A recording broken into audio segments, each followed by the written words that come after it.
Voltamos. Voltamos. Estão me ouvindo? Oi? Oi. Oi, obrigada, Angélica. Então, tá bom. Quero saber se estão me ouvindo. A gente vai retomar aqui. O pessoal ainda está entrando, né? Tô vendo aqui, o povo tá entrando. Então, vamos. Intervalo acabou. Vamos voltar, vamos finalizar. Tá aqui. Podem chamar o pessoal. Pode chamar o pessoal. Isso. Então vamos, gente. Então vamos dar prosseguimento aqui, tá? Deixei justamente o slide do qual nós paramos anteriormente, né? Falei que ele ia funcionar para a gente como ponto de corte, para a gente dar prosseguimento agora, tá? Só já, uma coisa, deixa eu mudar aqui meu pointer. Deixa eu ver, cadê? Onde que tá aqui? Aqui. Só para destacar, né? Nós estávamos falando sobre os músculos da mastigação, inclusive a gente voltou porque vocês recordaram, nós recordamos em conjunto, que são 4, né? Masseter, temporal e os pterigoides. Os pterigoides lateral e médio, tá? Bem, então vamos dar prosseguimento. Aqui nessa imagem, reparem vocês, chama atenção, nós temos aqui uma visão, né? Da qual a gente tem parte, né? Uma visão anterior ou ventral e uma boa visão lateral também. Então, agora dá para a gente verificar melhor, até chamei a atenção de vocês anteriormente, mas nessa imagem a estrutura muscular ela está contínua. Não dá para vocês perceberem aqui, ó, o músculo zigomático. Só para recordar vocês, o músculo zigomático, ele obedece, inclusive, essa nomenclatura em função da posição, né? Reparem, vocês podem colocar a mão aí na face da presença do osso zigomático, né? Que é justamente essa regiãozinha daqui. Então, dá para a gente lembrar e fazer associação, tá bom? Podemos aqui também verificar o temporal e o frontal, que ficam fáceis de serem observados. Os orbiculares, o palpebral a gente não observa com nitidez porque os olhos estão abertos, então a gente não consegue identificar com facilidade, né? Mas aqui, ó, nós temos uma visão muscular interessante, que é essa estrutura daqui, ó, que é o platisma, tá? Inclusive vocês vão ver em outras imagens também, ele vai aparecer mais pronunciado, tá bom? Mas aí é bom que a gente vai identificando. Olha só, na hora que a gente observa a porção muscular, né, da região torácica e abdominal. A gente tem aqui o peitoral, tá? Observem vocês aqui o peitoral maior, tá? E a região do abdominal, que é o reto abdominal, tá? Literalmente obedece, reparem a disposição das fibras musculares, né? São retilíneas, aquilo que eu tinha falado com vocês anteriormente. E é bom quando eu tenho uma imagem maior, né? Aqui fica mais fácil de vocês observarem. Então, aqui eu tenho o reto abdominal, que é toda essa estrutura muscular aqui, tá? Chama a atenção de vocês. Também a gente pode perceber aqui no peitoral maior, olha, a disposição das fibras. A gente fala que essa disposição é em formato de leque, né? E realmente, olhem só, nos remete de fato a essa característica, tá? Existe aqui, que é aquela musculatura do ombro, que é o deltoide, né? Então, também fácil de ser observado aqui nessa imagem. Então, nós temos o peitoral maior, reto abdominal, tá? É o que as pessoas hoje em dia trabalham muito, né? Para ficar com aquela região de tanquinho, região muscular bem definida. Enfim, é justamente o reto abdominal. E nós temos aqui na lateral o transverso abdominal, né? Que é até essa denominação em função da disposição de suas fibras musculares.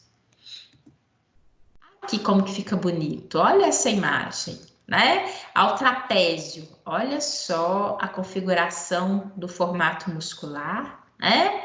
Trapézio, olha que lindo, tá? Aqui, ó, essa região, então, região costal. Ah, por que a gente não tinha falado anteriormente? Porque anteriormente a gente não tinha tido uma vista dorsal como essa que está aqui pronunciada para gente, né? Nós temos aqui essa região, que é a região do trapézio e a região do latíssimo. Aproveito a oportunidade dessa imagem, já até apareceu para a gente aqui antes, né? Em todas as imagens anteriores sempre aparece, mas aqui está bem pronunciado, aproveito para chamar a atenção de vocês. Eu já falei da fáscia, que é um tecido conjuntivo que reveste as estruturas musculares, né, no seu contorno externo. Até mostrei aquela imagem no início, lembram? Com e sem a fáscia. Mas aqui, na hora que vocês observam a estrutura muscular e essa região toda esbranquiçada, que é bem proeminente, acho que nessa imagem, então, é extremamente chamativa, né? Isso daqui também, elas são essas estruturas fibrosas, mas aqui nós denominamos de aponeurose, tá? Por quê? São estruturas de fáscias mais profundas e elas acabam sendo mais espessas, mais grossas, tá? Elas acabam prendendo literalmente mais fortemente as estruturas musculares, tá bom? Então, só para a gente destacar, afinal de contas é tão chamativo, né, numa imagem como essa, então só para a gente ter isso de uma maneira mais fácil de ser identificado, tá bom? Mais uma vez também aqui, anteriormente a gente verificava esse músculo, né, que é o músculo deltoide, vista anterior, o ventral, e aqui nós temos a continuidade dele, inclusive, obviamente, nessa imagem, as estruturas musculares estão mais proeminentes, né, o indivíduo aqui apresenta uma hipertrofia, ou seja, um aumento do volume das estruturas musculares, nesse indivíduo aqui representado, e esse é o músculo deltoide, tá bom? Aqui eu coloco, eu acho importante a gente ter uma noção, porque o que é, né, essa observação dessas estruturas musculares in natura? Para começar, eu acho que essa imagem ela é chamativa para a gente consegue perceber desde a parte do tegumento, né? Lembram vocês quando no início da nossa disciplina eu apresentei vocês o tegumento e chamei a atenção que a nossa pele, na verdade, é mais espessa do que às vezes a gente imagina, né? Nessa imagem, acho que dá para vocês perceberem isso. Olha a espessura aqui. Essa parte mais externa é a pele, né? É tegumento. Posteriormente, a partir de agora, nós temos as camadas musculares, tá? Mas por que dessa imagem? Para chamar a atenção da gente em relação às diversas camadas musculares que nós temos, né? Ao deltoide aqui, né? Proeminente, fácil de ser identificado, né? A região do trapézio, enfim. A outra coisa também que eu chamo a atenção de vocês nessa imagem dá para a gente perceber, logicamente, pós-morte, e a gente observa aqui que é de um indivíduo já com as estruturas fixadas, tá? Você não tem aqui aquela coloração muscular avermelhada, eu já tenho um material mais preparado, justamente por isso que a gente está observando ele, inclusive, mais ressecado, né? Não sei se vocês conseguem perceber isso. Então, tem toda uma alteração em termos de coloração e a própria estrutura muscular também que está mais ressecada, né? Que é característico nesses processos, tá bom? Aqui, até para vocês verificarem, né, que eu chamei a atenção, nessa vista aqui, nós observamos o deltoide e a região do trapézio, né, que eu falei com vocês. Olhem só, dá para a gente verificar isso exatamente nessa imagem, né? Região do trapézio. Logicamente que lá houve uma incisão, né? Eles fizeram um corte, mas dá para a gente verificar essa região. E a observação do deltoide, né? A latíssimo do dorso, que eu já tinha apresentado anteriormente. E aqui dá para a gente verificar melhor aquele transverso do abdômen, que eu tinha inclusive mostrado também aqui, ó, transverso do abdômen. Mas que, na verdade, aqui eu tenho uma parte dele, né? E que aqui eu acabo tendo esse complemento, uma visão maior e mais clara da maneira como essa estrutura muscular se distribui, tá? Chama a atenção de vocês, reparem que as estruturas musculares, uma sobressai em relação à outra, né? Uma vai encobrindo a outra estrutura muscular, dando toda essa tonicidade, tá? Como eu falei com vocês, antes eu tinha apresentado o músculo glúteo máximo, que é esse daqui. Inclusive, quando eu apresentei a vocês os formatos, né? E, inclusive, falei que na hora que a gente dá a nomenclatura, a gente pode utilizar a terminologia em relação a dar uma noção de grandiosidade da estrutura muscular. Então, a gente denomina de máximo e eu falei que também que existe o médio. Olhem só, o glúteo médio é essa estrutura muscular aqui, né? Menos proeminente, ela é mais interna quando comparada ao glúteo máximo, né? Mas dá para a gente ter esse acompanhamento aqui, tá bom? Olhem aqui, vista lateral, onde eu continuo a observação do glúteo máximo, tá? Mas agora eu consigo verificar muito melhor a presença das musculaturas relacionadas ao membro inferior, né? Agora sim, nessa vista eu consigo observar melhor. Tem o sartório, que é aquele músculo que é considerado o maior músculo do corpo humano, que tem aproximadamente 50 centímetros de comprimento. Associado a ele, nós temos o tensor, aqui essa vista, né, muito sugestiva da gente observar essa musculatura. Temos o reto da coxa, aqui, tá? O femoral não está, aqui não dá para vocês verem adequadamente, depois vou apresentar para vocês. E temos o vasto lateral, tá? A própria terminologia já me sugere, né? Uma musculatura observada na região lateral, região de lateralidade. Os músculos que conferem os membros superiores, o famoso bíceps, né? Só recordando, aqui em cima eu tenho o deltoide, tá bom? Bem, mas aqui nós temos o bíceps e aqui embaixo o tríceps. Chamando a atenção de vocês que nós tínhamos mencionado hoje na hora que eu falei, né? Quando a gente faz justamente esse movimento aqui, esse movimento de contração, né? Onde eu falei com vocês que nós temos no bíceps que ele vai ser uma estrutura muscular que é denominada de agonista, né? E o tríceps, que é o antagonista desse movimento, tá bom? Temos aqui o músculo braquiorradial, inclusive fazendo menção, né, de recobrir a estrutura do rádio, tá? E temos os músculos flexores, que estão aqui distribuídos, olhem só, os músculos flexores que vão associar a esse processo de flexão do membro superior, tá? Aqui, vista posterior, nós temos a observação dos músculos da panturrilha. Músculos, inclusive, que vocês já devam ter ouvido falar, talvez até ter sentido, essa musculatura é muito susceptível à presença de cãibras, né? Nós vamos ver adiante, que é uma sensação dolorosa e muito associado, às vezes, à característica de movimentos, né? Mas nós vamos falar adiante. Deixa eu apresentar a vocês essa musculatura.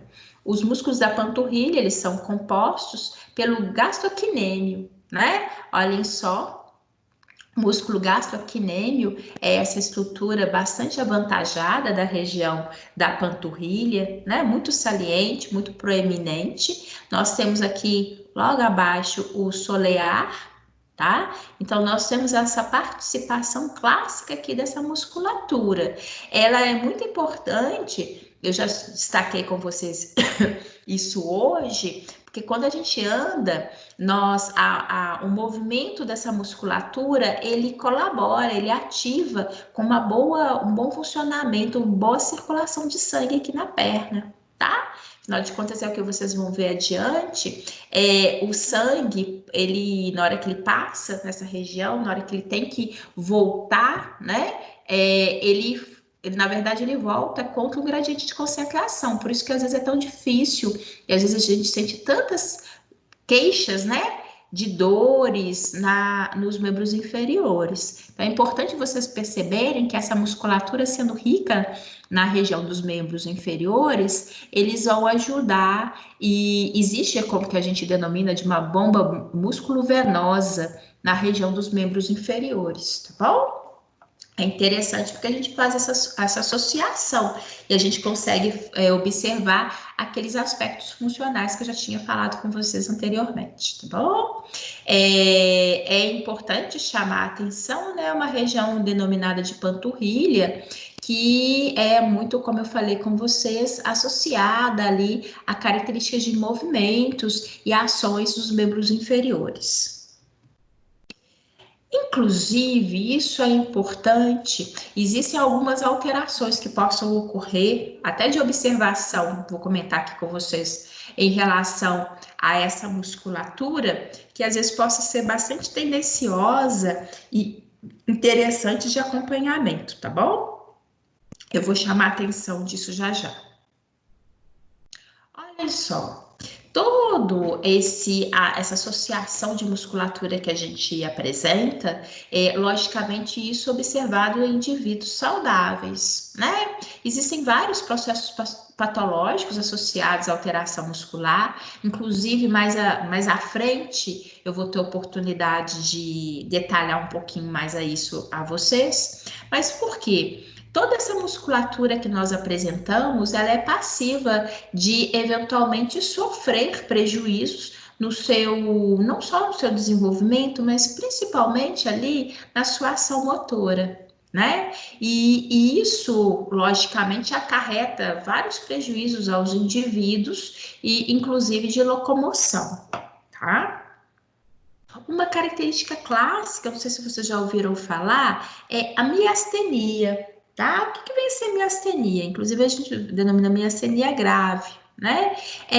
O indivíduo, isso inclusive é observado desde a infância, onde ele apresenta uma fraqueza muscular, tá? E isso daqui é uma situação em que o próprio organismo, ele começa a produzir anticorpos que atacam sobre as fibras musculares. Tá? Então, acaba que nós percebemos que essas estruturas musculares vão apresentando, aqui no caso dessa imagem está pronunciada na estrutura palpebral, né, dessa criança, e que ele vai tendo fraqueza muscular.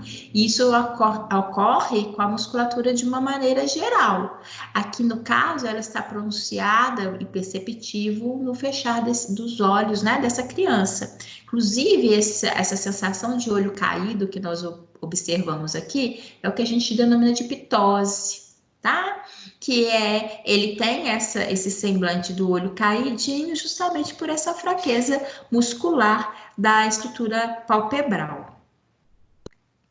Vocês imaginem os impactos disso no desenvolvimento dessa criança, uma vez que, obviamente, existe aí uma fraqueza muscular generalizada, né? Vocês imaginem o impacto. Uma característica patológica muito proeminente, o qual nós vamos trabalhar mais adiante, como eu falei com vocês, é a distrofia muscular. Mas, de qualquer forma, eu acho que é importante a gente abordar isso aqui. Existem várias distrofias musculares, mas tem uma específica que eu acredito que você já tenha ouvido falar, que é a distrofia muscular de Duchenne. tá? Reparem vocês que é muito tendencioso a gente observar em termos de imagem, principalmente meninos, tá? Principalmente, e aí no que se refere à distrofia muscular de Duchenne, ela realmente ocorre exclusivamente nos meninos. É uma característica, uma alteração genética, tá? Que a gente vai ver, e que aí essas crianças começam a ter fragilidade muscular, fragilidade tamanha, e aí, como é muscular, ela é generalizada, ela compromete também toda a musculatura dos órgãos internos, responsáveis pelo processo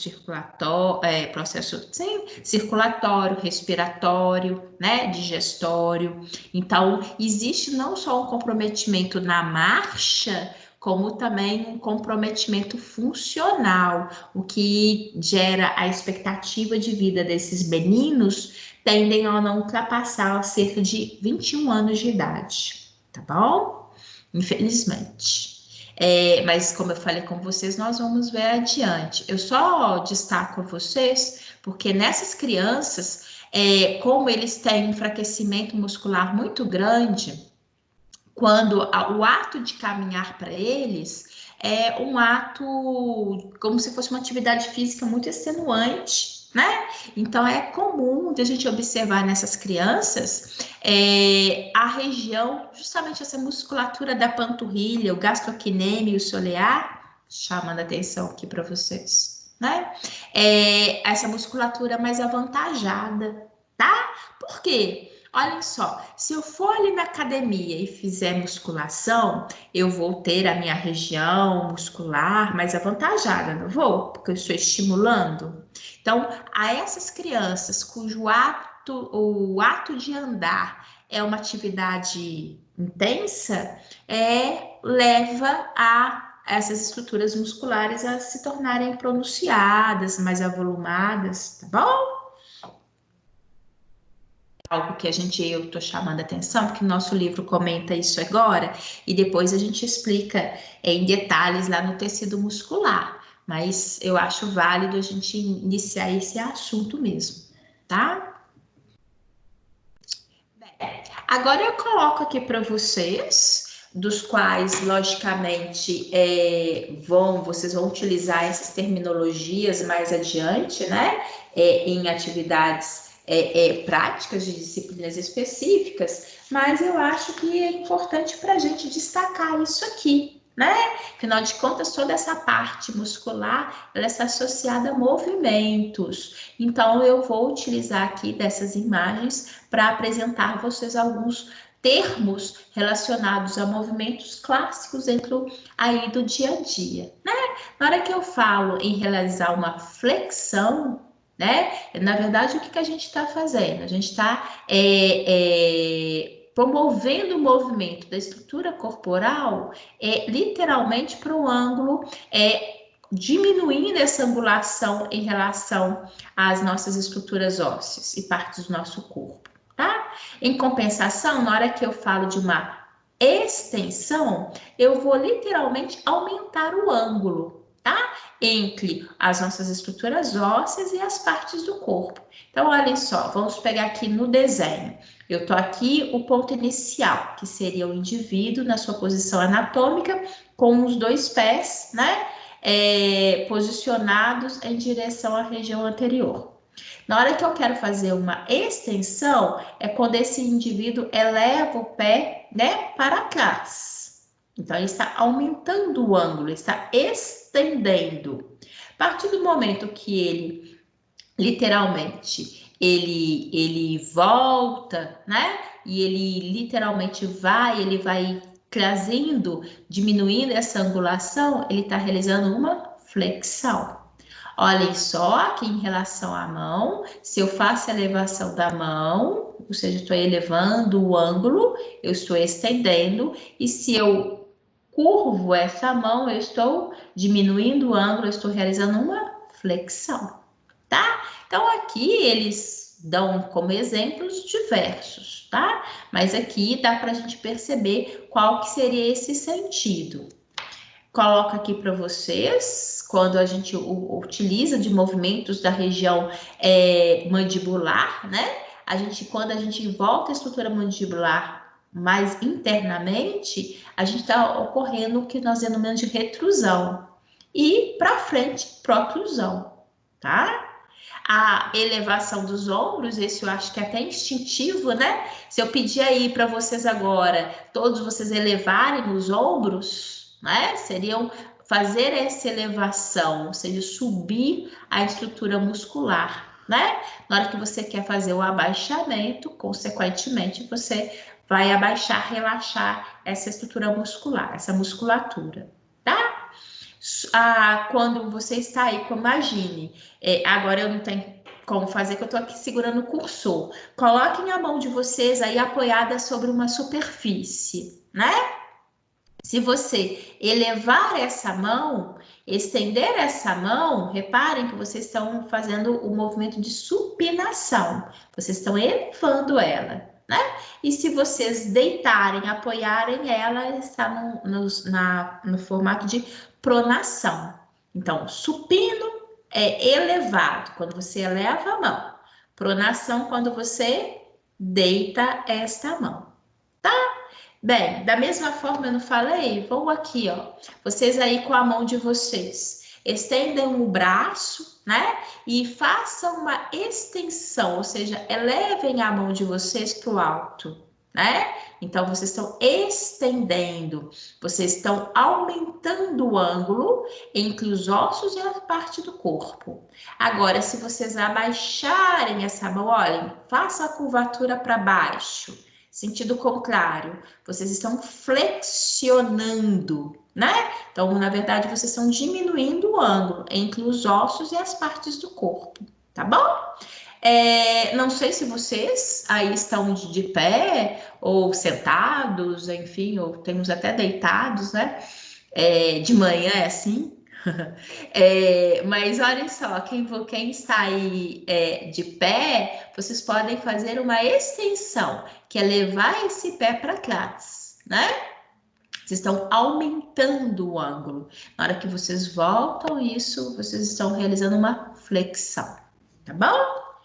Bem, aqui eu mostrei para vocês, né? Aqui adução e abdução, né? A adução, o que é? Aquele movimento na direção do plano mediano. O que é o plano mediano? Justamente essa linha que nós temos no nosso corpo, uma linha imaginária aqui, tá? Então, plano mediano. Então, você vai fazer uma adução, que é mover esse braço, por exemplo, em relação à região plano mediano, tá? Se você fizer abdução, você vai afastar do plano mediano. Então, adução e abdução.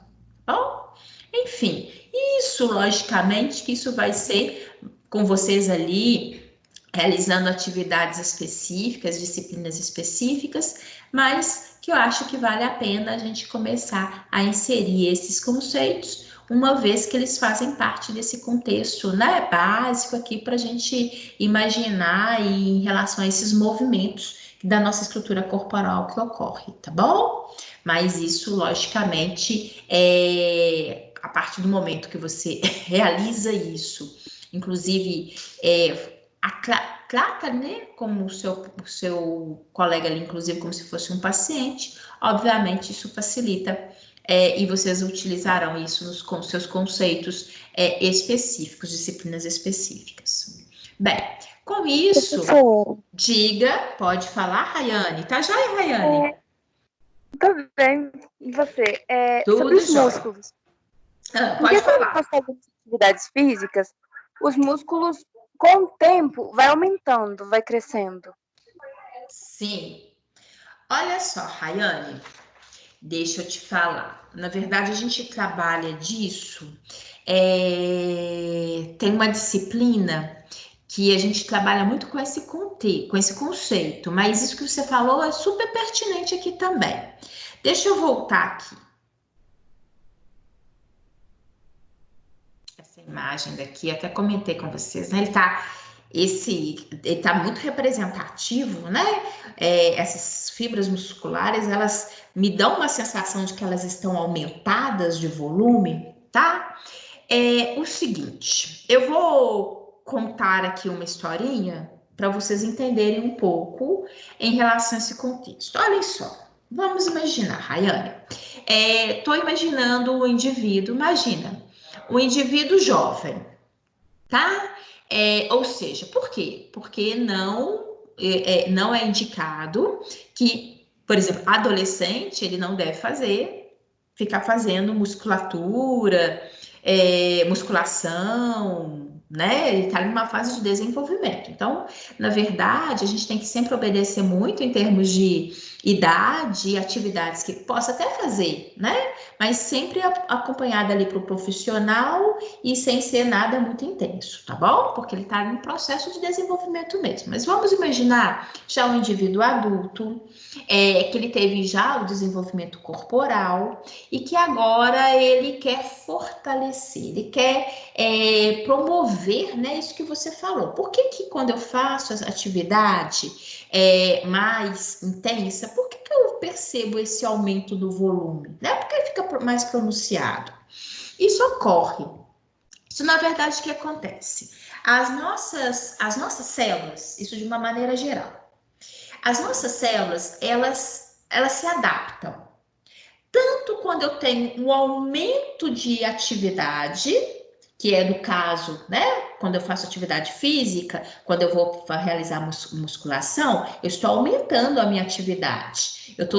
Eu estou, além daquela minha atividade, que é levantar, descer, que é trabalhar, que é viver o meu dia a dia, eu vou para a academia e, sob uma orientação, ainda vou exercitar mais, de uma maneira mais específica, determinados músculos, né? Então, eu estou o quê? Aumentando a demanda dele. Então, ele está trabalhando mais. Então, as nossas células, isso de uma maneira geral, e particularmente aqui no contexto, as células musculares, elas conseguem adaptar a essa nova rotina. Que nova rotina é essa? Maior atividade física. Quando eu faço isso, da mesma forma, a minha musculatura, ela também tenta se adaptar ao inverso, que é, de repente, né? Vou dar existe aquele exemplo clássico. O indivíduo fraturou e ele vai fazer o engessamento. Quando a gente engessa, imagina, a gente engessou um braço, tá? A gente vai ficar 30, 40 dias imobilizado. Na hora que a gente retira aquele engessamento, concorda que a gente vai perceber que a musculatura daquela área, ela está flácida, eu tenho uma musculatura que tem um tônus mais fraco, né? Isso significa, por que eu estou falando disso? Para te responder, porque isso nos mostra que as nossas células musculares, elas tentam se adaptar ao excesso de trabalho como a diminuição do trabalho. E aí são dois exemplos clássicos. Quando ela tenta se adaptar à diminuição do trabalho, existe uma diminuição do volume das células musculares. Consequentemente, eu vejo aquela região muscular com tônus menor, né? Menos proeminente. Às vezes até para nossa, ficou feio, parece que está com o braço mais fino, né? Mas por quê? Porque ele ficou imobilizado, houve ali uma diminuição de atividade, consequentemente, ele diminuiu o volume. Esse indivíduo vai ficar assim para sempre? Não. Ele tirou o engessamento, agora é recomendado que ele volte às suas atividades normais. Com o passar do tempo, naturalmente essas células vão voltar ao volume e à estrutura muscular, ao tônus normal daquele indivíduo, tá? E, da mesma forma, eu fui para a academia, eu aumentei a minha atividade, eu aumentei a demanda. Então, aquela minha célula muscular, ela adaptou-se a essa novidade. Como que ela se adaptou? Aumentando o volume. tá? Ela aumentou o volume. Então, eu observo no indivíduo que faz essa atividade, ele está com tônus, né, muscular proeminente, é chamativo, mas da mesma forma que no exemplo daquele engessamento de braço, que eu falei que na hora que o indivíduo ficou engessado, diminuiu o tônus, mas na hora que ele voltou à atividade normal, ele voltou a ter o braço que ele tinha, né? Como ele sempre teve. Se eu deixar de ir à academia, porque eu falo assim, agora pronto, agora eu estou do jeitinho que eu queria, né?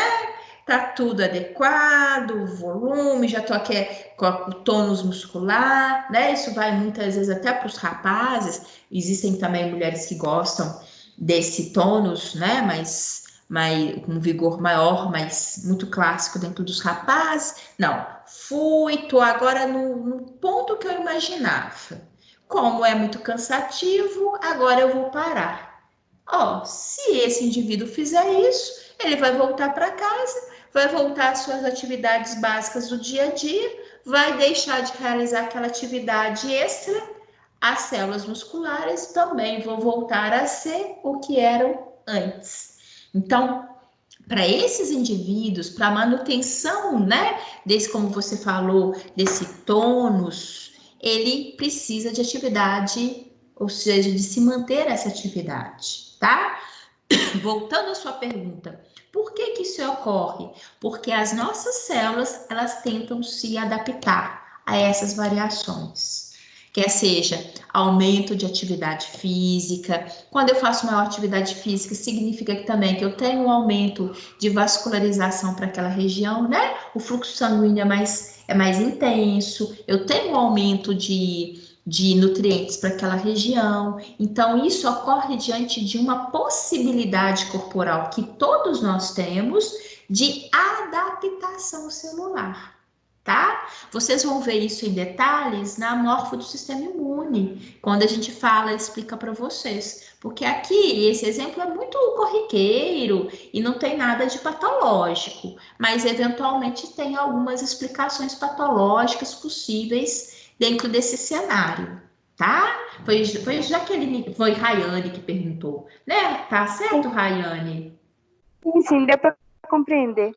Obrigada, professora. De nada. E é muito pertinente, porque inclusive, não agora na quarentena, né? Mas nós sabemos que a gente está num momento em que as pessoas se preocupam muito com isso, têm frequentado muita academia, realizado muito musculação. Não só também, na hora que eu brinquei com vocês, chamei atenção para a regiãozinha, né, abdominal, tudo isso, fica bonitinho, fica bem definido, né? Dá para a gente ver todo o tônus muscular, todo o reto abdominal ali, né? Mas não deixa de fazer atividade, não. Tá? Se parou, com o passar do tempo, você vai perdendo aquilo que você conquistou, a princípio daquilo que você queria ali, nesse aspecto físico, né? E tornear toda essa musculatura, tá? E, logicamente, com todo um acompanhamento também, que é muito fundamental, da atividade física associada a uma boa alimentação, tá certo? Isso nada se faz e isso é também fundamental ser realizado sempre com acompanhamento por profissionais da área. Porque aí sim, como eu falei com vocês, existem alguns excessos, né, que às vezes possam cometer e que possam às vezes causar prejuízos ao organismo, tá bom? Mas alguém quer fazer alguma pergunta? Podem ficar à vontade. Opa, professor. Diga, Pedro. Só aproveitando a pergunta da Rayane, que você falou aí. Então, nesse processo, nessa ação, é onde entra a ação da contração muscular, da actina e da miosina, não é mesmo? Ah, tá. Então, na verdade, aí você já estava falando sobre a ação muscular normal. Assim, a sua observação que está correta, Mas não se restringe só à pergunta da Rayane. A ação dos filamentos, da actina, da miosina, a contratura muscular, que é algo que a gente vai iniciar a partir de agora, né? Eu vou trabalhar com vocês a respeito disso. Ela está realizado. Vamos imaginar, porque ela falou daquele indivíduo que quer, né? Realizar atividade física. Mas não vou pegar aquele mais preguiçosinho, aquele sedentário, tá? Vamos imaginar o contrário, a pessoa sentada à frente da televisão, só exercitando os dedos para usar o controle e comer a pipoca e levar a boca, ir ao banheiro, levantar, ir para a cama.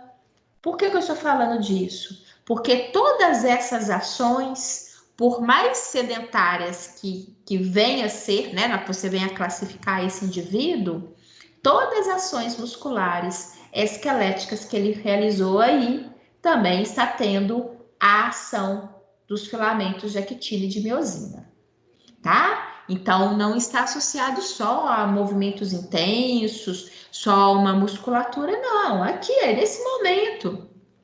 Na hora que eu executo, na hora que eu estou conversando com vocês, utilizando ali da minha musculatura, né, da mastigação, na hora que eu estou aqui, igual eu estou conversando com vocês, estou gesticulando. Vocês não têm noção. Eu aqui é porque eu não fico muito à vontade.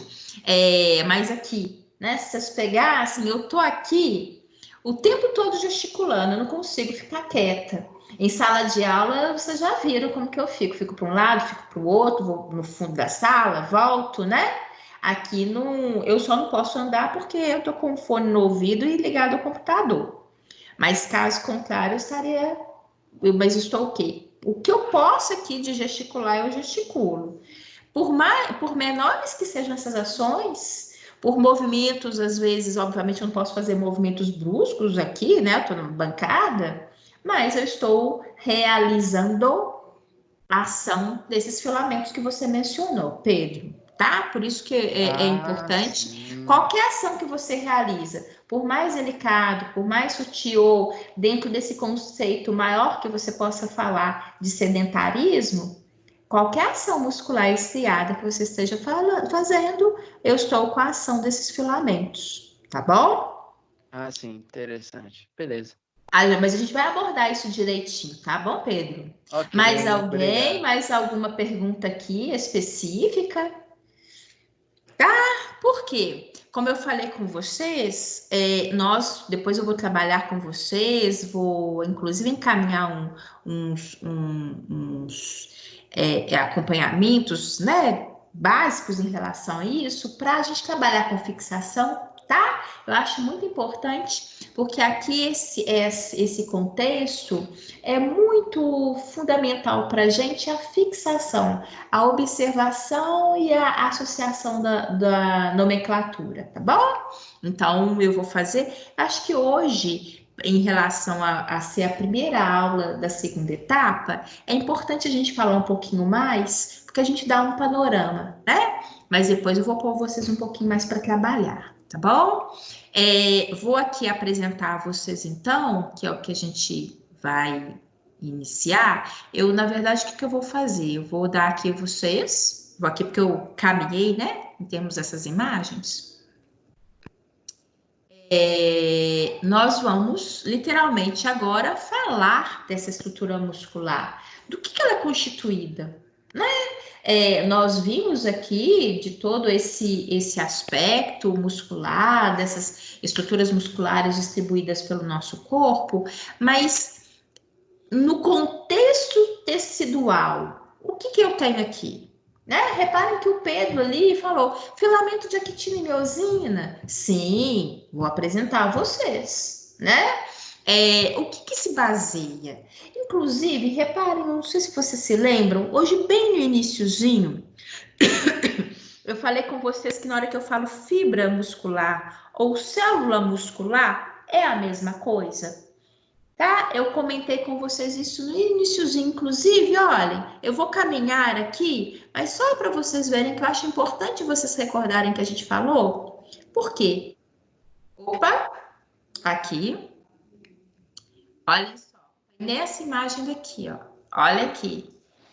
Reparem que eu tenho nessa imagem, onde quando ele ficou pegando, né?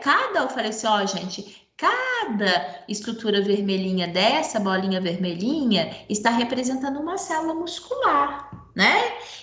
E também aí falei que aqui no contexto, falar célula muscular ou falar fibra muscular significa a mesma coisa. Aí você vai me falar por que que a Luciene fez questão de voltar nessa imagem e por que que ela está falando isso? Porque observe, inclusive essa imagem, eu acho que dá a vocês essa observação. Se isso daqui, deixa eu até pegar aqui, ó, bonitinho, para me individualizar e vocês enxergarem isso, olhem.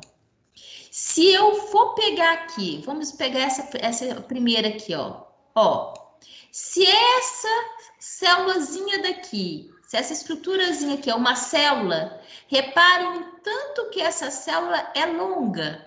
Olha, vamos imaginar ela aqui dentro. Ela é uma célula longa. Por que que eu falo disso? Por que que eu estou demonstrando isso para vocês? Deixa eu ir lá à frente. Porque a característica da célula muscular, ela ser uma célula alongada. É uma característica, né?